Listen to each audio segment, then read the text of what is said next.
ಮಡಿವಾಳ ಮಾಚಿದೇವರ ಜಯಂತ್ಯೋತ್ಸವದ ಈ ಸಂದರ್ಭದಲ್ಲಿ ಮಡಿವಾಳ ಸಮುದಾಯದ ಸ್ಥಿತಿಗತಿಗಳು ಹೇಗಿದ್ದಾವೆ ಅನ್ನೋದನ್ನು ಅವಲೋಕನ ಮಾಡ್ತಕ್ಕಂಥದ್ದು ತುಂಬ ಅಗತ್ಯ ಇದೆ. ಅಂದರೆ ಮಡಿವಾಳ ಸಮಾಜದ ಶೈಕ್ಷಣಿಕ ಸ್ಥಿತಿ ಹೇಗಿದೆ, ಸಾಮಾಜಿಕವಾಗಿ ಅವರು ಏನು ಹೋರಾಟ ಮಾಡ್ತಾ ಇದ್ದಾರೆ, ರಾಜಕೀಯವಾಗಿ ಅವ್ರಿಗೆ ಸಿಗಬೇಕಾದಂಥ ಅವಕಾಶಗಳೇನು, ಈ ಥರದ ಆರ್ಥಿಕವಾಗಿ ಅವರ ಸ್ಥಿತಿಗತಿಗಳೇನಿದ್ದಾವೆ ಇವುಗಳನ್ನ ಅವಲೋಕನ ಮಾಡೋದಾದರೆ ಇವತ್ತಿಗೆ ಮಡಿವಾಳ ಸಮುದಾಯ ಶೈಕ್ಷಣಿಕವಾಗಿ ಒಂದು ಹಂತದವರೆಗೆ ಶಿಕ್ಷಣವನ್ನು ಪಡ್ಕೊತಾ ಇದ್ದಾರೆ. ಅದು SLC PUC, ಕೆಲವರು ಡಿಗ್ರಿ, ಈ ಥರದವರೆಗೆ ಪಡ್ಕೊಳ್ಳುವಂಥ ವ್ಯವಸ್ಥೆ ಇದೆ. ಆದರೆ ಅದನ್ನು ಮೀರಿ ಮಡಿವಾಳ ಸಮುದಾಯದ ಮಕ್ಕಳು IAS, IPS, IFS ಉನ್ನತ ಹುದ್ದೆಗಳಿಗೆ ಹೋಗ್ತಾ ಇರ್ತಕ್ಕಂಥದ್ದು ಭಾಳ ಕಡಿಮೆ. ಅದು ಬೆರಳೆಣಿಕೆಯಷ್ಟು ಇಲ್ಲ. ಇನ್ನು ಡಾಕ್ಟ್ರು, ಇಂಜಿನಿಯರ್ ಕೂಡ ಈ ಸಮುದಾಯದಲ್ಲಿ ಅಷ್ಟು ಪ್ರಮಾಣದಲ್ಲಿ ಆಯ್ಕೆ ಆಗಲಿಕ್ಕಾಗಿಲ್ಲ. ಅಂದರೆ ಮಡಿವಾಳ ಸಮುದಾಯ ಶೈಕ್ಷಣಿಕವಾಗಿ ಹೆಚ್ಚು ಪ್ರಗತಿಯನ್ನು ಹೊಂದಬೇಕಾದಂಥ ಅನಿವಾರ್ಯತೆ ಇದೆ. ಮಡಿವಾಳ ಸಮುದಾಯದ ಯಾರು ಬಟ್ಟೆ ಒಗೆಯುವಂಥ ಮಡಿವಾಳರ ಮಕ್ಕಳು IAS ಅಧಿಕಾರಿಗಳಾಗಬೇಕು, KS ಅಧಿಕಾರಿಗಳಾಗಬೇಕು, ಡಾಕ್ಟ್ರು, ಇಂಜಿನಿಯರ್ಗಳು, ಜಡ್ಜ್ಗಳು, ಹೀಗೆ ಉನ್ನತ ಮಟ್ಟದ ಅಧಿಕಾರವನ್ನು ತಲುಪಲಿ ಅನ್ನುವಂಥ ಆಶಯವನ್ನು ಈ ಸಂದರ್ಭದಲ್ಲಿ ವ್ಯಕ್ತಪಡಿಸಲಾಗ್ತಾ ಇದೆ.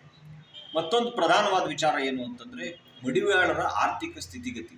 ಅಂದರೆ ಇವತ್ತಿಗೂ ಕೂಡ ಮಡಿವಾಳ ಸಮುದಾಯ ಕುಲಕಸುಬನ್ನ ನೆಚ್ಕೊಂಡೇ ಜೀವನ ಮಾಡ್ತಾ ಇದೆ. ಅದ್ರ ಜೊತೆಗೆ ಬೇರೆ ಬೇರೆ ಇತರೆ ಕಸುಬುಗಳನ್ನ, ಇತರೆ ಕೆಲಸಗಳನ್ನ ಮಾಡಿ ಜೀವನ ಮಾಡ್ತಾ ಇದೆಯೇ ಹೊರತು ದೊಡ್ಡ ದೊಡ್ಡ ಉದ್ಯಮವನ್ನು ಸ್ಥಾಪನೆ ಮಾಡ್ಕೊಂಡು ಆ ಮೂಲಕ ದೊಡ್ಡ ಮಟ್ಟದಲ್ಲಿ ಆರ್ಥಿಕವಾಗಿ ಪ್ರಬಲವಾಗಿರ್ತಕ್ಕಂಥ ಸಂದರ್ಭಗಳು ಭಾಳ ಕಡಿಮೆ ಇದೆ.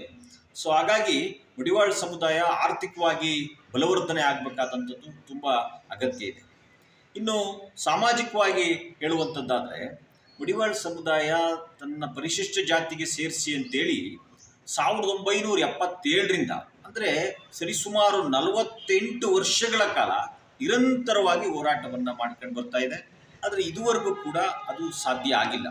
ಅಂತಂದರೆ ಬೇರೆ ಬೇರೆ ರಾಜ್ಯಗಳಲ್ಲಿ, ಕೇಂದ್ರಾಡಳಿತ ಪ್ರದೇಶದಲ್ಲಿ ಮಡಿವಾಳ ಸಮುದಾಯವನ್ನು ಪರಿಶಿಷ್ಟ ಜಾತಿಗೆ ಸೇರಿಸಿರ್ತಕ್ಕಂಥ ನಿದರ್ಶನಗಳಿದ್ದಾವೆ. ಆದರೆ ಕರ್ನಾಟಕದಲ್ಲಿ ಯಾಕೆ ಆಗ್ತಾ ಇಲ್ಲ ಅನ್ನುವಂಥದ್ದನ್ನ ನಾವು ಅವಲೋಕನ ಮಾಡಬೇಕಾಗಿದೆ.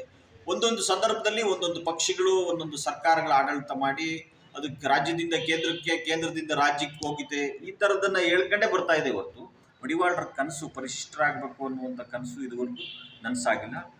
ಡಾಕ್ಟರ್ ಅನ್ನಪೂರ್ಣಾದೇವಿ ವರದಿ ಕೂಡ ಮಡಿವಾಳರನ್ನ ಪರಿಶಿಷ್ಟರಿಗೆ ಸೇರಿಸ್ಬೋದು ಅನ್ನುವಂಥ ಒಂದು ವರದಿಯನ್ನು ಕೊಟ್ಟಿದೆ. ಆದರೂ ಕೂಡ ಇದು ಸಾಧ್ಯ ಆಗಿಲ್ಲ. ಇನ್ನು ರಾಜಕೀಯವಾದ ಸ್ಥಿತಿಗತಿಗಳನ್ನ ನೋಡೋದಾದರೆ ಮಡಿವಾಳ ಸಮುದಾಯದಿಂದ ವಿದ್ಯಾಧರ್ ಗುರೂಜಿಯವರು ವಿಧಾನ ಪರಿಷತ್ನಲ್ಲಿದ್ದರು. ಅನಂತರ ಕಳೆದ ಕೆಲವು ವರ್ಷಗಳ ಹಿಂದೆ N. ಶಂಕರಪ್ಪನವರು ಕೂಡ ಅಂಥದ್ದೊಂದು ಅವಕಾಶವನ್ನು ಪಡ್ಕೊಂಡಿದ್ರು. ಆ N. ಶಂಕರಪ್ಪನವರು ಪೂರ್ಣ ಪ್ರಮಾಣದಲ್ಲಿ ಮೇಲ್ಮನೆಯಲ್ಲಿ ಇರ್ಲಿಕ್ಕೆ ಸಾಧ್ಯ ಆಗಲಿಲ್ಲ. ಯಾಕೆಂದರೆ ಸದಾನಂದ ಗೌಡರನ್ನ ಮುಖ್ಯಮಂತ್ರಿ ಮಾಡುವಂಥ ಸಂದರ್ಭದಲ್ಲಿ ಶಂಕರಪ್ಪನವರು ರಾಜಕೀಯ ಅಧಿಕಾರ ತ್ಯಾಗವನ್ನು ಮಾಡಿ ಆ ಸ್ಥಾನದಲ್ಲಿ ಅವ್ರನ್ನ ಕೂರಿಸುವಂಥ ವ್ಯವಸ್ಥೆ ಆಯಿತು. ಅಂದರೆ ಕಳೆದ 8-10 ವರ್ಷಗಳಿಂದ ಈಚೆಗೆ ಮಡಿವಾಳ ಸಮುದಾಯ ವಿಧಾನಸೌಧದ ಮೆಟ್ಲನ್ನು ಹತ್ತಲಿಕ್ಕೆ ಆಗದೇ ಇರುವಂಥ ಸ್ಥಿತಿಯನ್ನು ತಲುಪಿದೆ. ಸೊ ನಾವು ಈ ಮಡಿವಾಳ ಸಮುದಾಯದವರು ಬೇರೆ ಬೇರೆ ಕ್ಷೇತ್ರದಲ್ಲಿ ಒಂದು 7-8 ಜನ ವಿಧಾನಸಭೆ ಟಿಕೆಟ್ ಕೇಳಿದ್ರು ಕೂಡ ಅವರಿಗೆ ಸಿಗುವಂಥ ಪರಿಸ್ಥಿತಿ ಇಲ್ಲ. ಸೊ ಹಾಗಾಗಿ ಇನ್ನು ಮಡಿವಾಳ ಸಮುದಾಯದ ಸ್ಥಿತಿ ಏನಾಗಿದೆ ಅಂತಂದರೆ ಈ ಜಿಲ್ಲಾ ಪಂಚಾಯತಿನಲ್ಲಿ, ತಾಲೂಕು ಪಂಚಾಯತಿ, ಗ್ರಾಮ ಪಂಚಾಯತಿಗಳಿಗೆ ತಮ್ಮ ಅವಕಾಶವನ್ನು ಸೀಮಿತಗೊಳಿಸ್ಕೊಂಡಂಗಾಗಿದೆ. ಅದರಲ್ಲೂ ವಿಶೇಷವಾದದ್ದು ಏನಂತಂದರೆ ಗ್ರಾಮ ಪಂಚಾಯತಿಗಳಲ್ಲಿ ಒಂದಷ್ಟು ಮಡಿವಾಳ ಸಮುದಾಯದವರು ಪ್ರತಿನಿಧಿಗಳಾಗಿದ್ದಾರೆ. ತಾಲೂಕು ಪಂಚಾಯತಿನಲ್ಲಿ ಅಲ್ಲೊಬ್ಬರು ಇಲ್ಲೊಬ್ಬರು ಇದ್ದಾರೆ. ಜಿಲ್ಲಾ ಪಂಚಾಯತಿನಲ್ಲಿ ನಿರೀಕ್ಷಿತ ಮಟ್ಟದ ಸದಸ್ಯರನ್ನ ಕಾಣಲಿಕ್ಕೆ ಸಾಧ್ಯ ಆಗ್ತಾ ಇಲ್ಲ. ಸೊ ಇಂಥ ದುಸ್ಥಿತಿನಲ್ಲಿ ರಾಜಕೀಯವಾದಂಥ ದುಸ್ಥಿತಿಯನ್ನು ಮಡಿವಾಳ ಸಮುದಾಯ ಎದುರಿಸ್ತಾ ಇದೆ. ಅದು ಬದಲಾಗಬೇಕು. ಪ್ರಧಾನವಾದ ಮತ್ತೊಂದು ವಿಚಾರ ಏನು ಅಂತಂದರೆ ನಾವು ಮಡಿವಾಳ ಸಮುದಾಯ ಸಾಮಾಜಿಕವಾಗಿ, ರಾಜಕೀಯವಾಗಿ, ಆರ್ಥಿಕವಾಗಿ ಮತ್ತು ಶೈಕ್ಷಣಿಕವಾಗಿ ಈ ಎಲ್ಲ ಸ್ಥಿತಿಗತಿಗಳನ್ನ ಅವಲೋಕನ ಮಾಡಿದ ನಂತರ ಈ ಸಮುದಾಯ ಶೈಕ್ಷಣಿಕವಾಗಿ ತನ್ನ ಅಸ್ತಿತ್ವವನ್ನು ಕಂಡುಕೋಬೇಕಾಗಿದೆ. ಅಸ್ತಿತ್ವ ಅಂತಂದರೆ ಮಡಿವಾಳ ಸಮುದಾಯ ತನ್ನ ಮೀಸಲಾತಿ ಹೋರಾಟದ ಜೊತೆಗೆ ತಮ್ಮ ಮಕ್ಕಳ ಶಿಕ್ಷಣಕ್ಕೆ ಒತ್ತನ್ನು ಕೊಡಬೇಕಾಗಿದೆ. ತಮ್ಮ ಮಕ್ಕಳನ್ನು ಸುಶಿಕ್ಷಿತರನ್ನಾಗಿ ಮಾಡಿ ಸಮಾಜದ ಮುಖ್ಯವಾಹಿನಿಗೆ ತರ್ತಕ್ಕಂಥ ಪ್ರಯತ್ನ ಇದರಿಂದ ಆಗಬೇಕಾಗಿದೆ.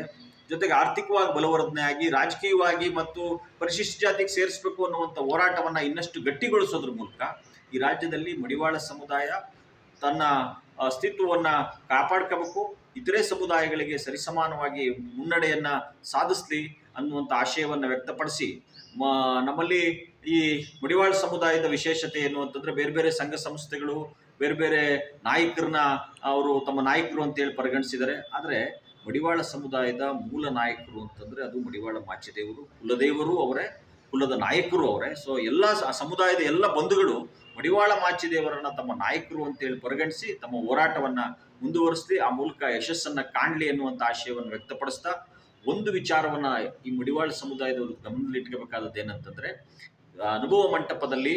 ಅನುಭವ ಮಂಟಪದ ಕಲ್ಯಾಣ ಕ್ರಾಂತಿಯ ಹೀರೋ ಅಂತಂದ್ರೆ ಅದು ಮಡಿವಾಳ ಮಾಚಿದೇವರು. ಅಂತ ಹೀರೋವನ್ನ ಕೊಟ್ಟಂತ ಮಡಿವಾಳ ಸಮುದಾಯ. ಸೊ ಮಾಚಿದೇವರ ನಾಯಕತ್ವದಲ್ಲಿ ಅವರ ಆಶೀರ್ವಾದದೊಡನೆ ತಮ್ಮ ಹೋರಾಟ, ಸಂಘಟನೆ, ಜಾಗೃತಿಯನ್ನ ಮುಂದುವರಿಸ್ಲಿ ಅನ್ನುವಂಥ ಮಾತನ್ನ ಹೇಳಿ ನನ್ನ ಮಾತು ಮುಗಿಸ್ತೀನಿ. ನಮಸ್ಕಾರ.